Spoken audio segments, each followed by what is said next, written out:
Do you guys have any basic art skills that you've never even thought of incorporating into your process? Something so simple that will elevate your work so quickly, but it never even occurred to you to try it out? I've been painting for about 12 years and not once did I think to incorporate color gradients into my work.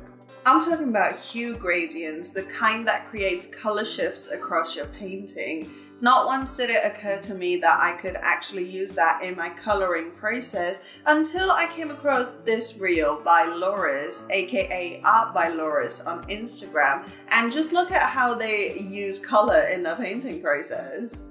This channel is quickly turning into Srish tries out IG art reels, but I have this thing where if I see someone paint a certain way, I have to try it out. I want that to be me.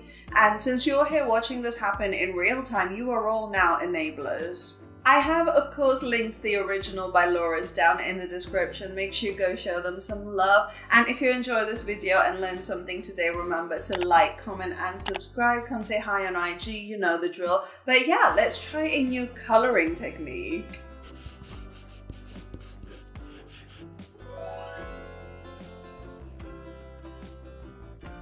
Here's the reel that inspired today's video. Do you see how Loris starts with a sketch and then paints these broad flat stripes into the blocked silhouette? Then they blur all the stripes and then start to render it all while still maintaining that color.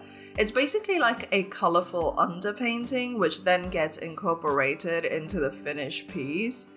So to start off, we're gonna put down a sketch. Now, while looking through Pinterest for ideas for this painting, I stumbled across this amazing photo of a monk in this beautiful sunlight.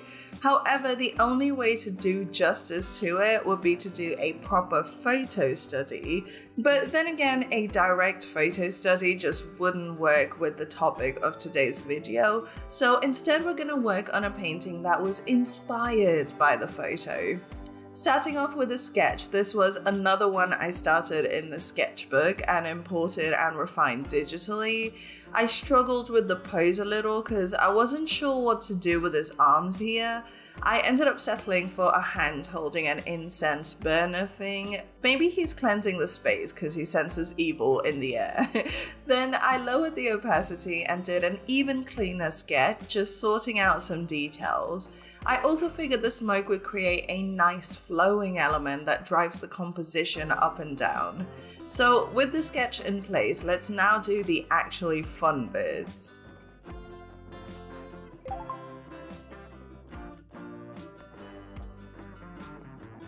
I started by blocking in the 3 different elements in the scene with just random flat colors. These don't have to stay in the end product because we're gonna paint our gradients over them, but I put these flat colors down, each on its own layer, so that when it comes time for the gradient, we're painting within the lines. Now we can start to put our actual colors in. I started by creating a new layer for the character and clipping the alpha to the flat below, so whatever colors we paint will stay within the lines. For the colors themselves, I started with a bright yellow because I really love the bright spot of sunlight in the photo that inspired this painting. And I knew I wanted to then taper that down into some shadowy tones, so I threw in a bit of a light brown, some purple, and then a deep blue. I like these colors together because in this order, they will form like a smooth gradient, but you do also have complementary tones with yellow, purple, and blue, orange. Well, blue, brown, but brown is basically dark orange, so it counts. I did these colors in like a diagonal arch to create some impression of a light source. Next, we're gonna go up to the smoke layer and give it the same treatment, except because it is some incense smoke, it's gonna be a lot brighter, so I basically gave it a pastel version of our gradient underneath. But spoiler alert, I eventually got rid of this and did a different type of smoke, so you know, it really doesn't matter in the end. Same with the background, I started with an overlay layer for the colors because I wanted those hue shifts while maintaining the darkness of it all. Again, ended up changing it later, but you know, it's all part of the process. We trust the process. So here's what we have so far. Time to turn it into an actual gradient.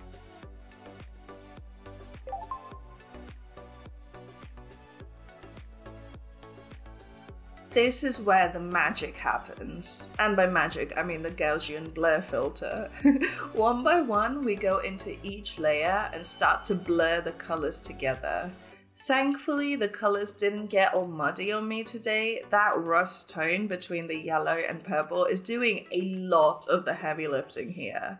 And with the blur done, the lines were looking way too harsh, so I also went in and painted over the lines with red and brown just to soften it out a little. And now we can start to paint some dimension into our angry boy. I actually quite enjoyed this process because now that we've put all these colors down and also made smooth gradients, it's easy to color pick and paint shadows in.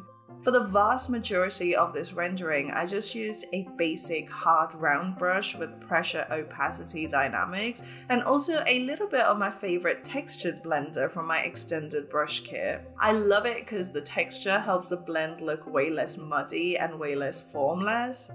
Anyway, I wanted the light to hit from the top left of the screen, so the shadows would all lie on the surfaces that face the bottom right.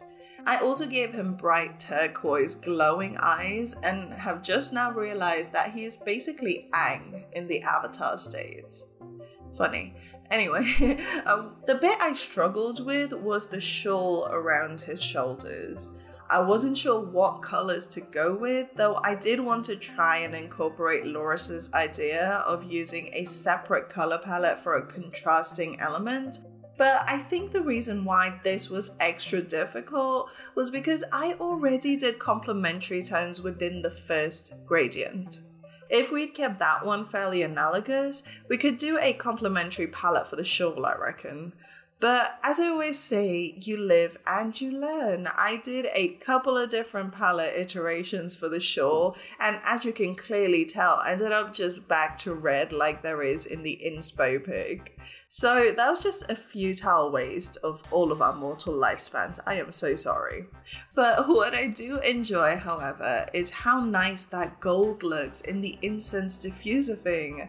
I wanted it to have that old-timey genie lamp type of gold, and I think it really shows.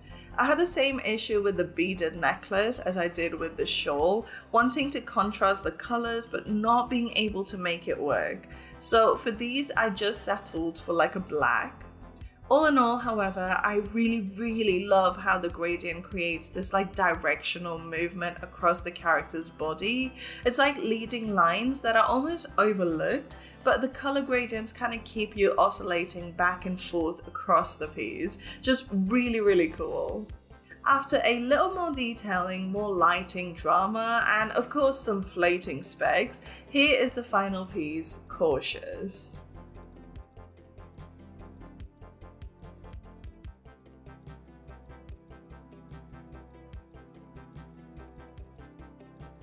Am I being crazy, or is that such a fun way to add color to your paintings? I love the end product, and this aesthetic is definitely coming with me moving forward. What do you think? Will you be incorporating this method of adding gradients to your coloring process? Let me know in the comments below. I have, of course, linked Loris's original reel down in the description. Make sure you go check it out and show them some love for me. And if you enjoyed this video as well, make sure to like and subscribe. It really helps the channel out so much. Come say hi on Instagram and Discord, all of the links are down in the description. And if you want to check out my custom brush kit and support my channel in that way, I have a massive custom brush kit for both Photoshop and Critter, which you can now check out on my Patreon shop. Check out the cards up here and that should lead you to it. But yeah, that's about all I have to say today, so thank you guys so much for hanging out with me. I really hope you've enjoyed it as much as I have. In case you missed last week's video, I tried another hack from another amazing reel that also changed my life completely. So I'll leave that video down here in the outro, check that out, and I'll see you guys on the next one. Bye!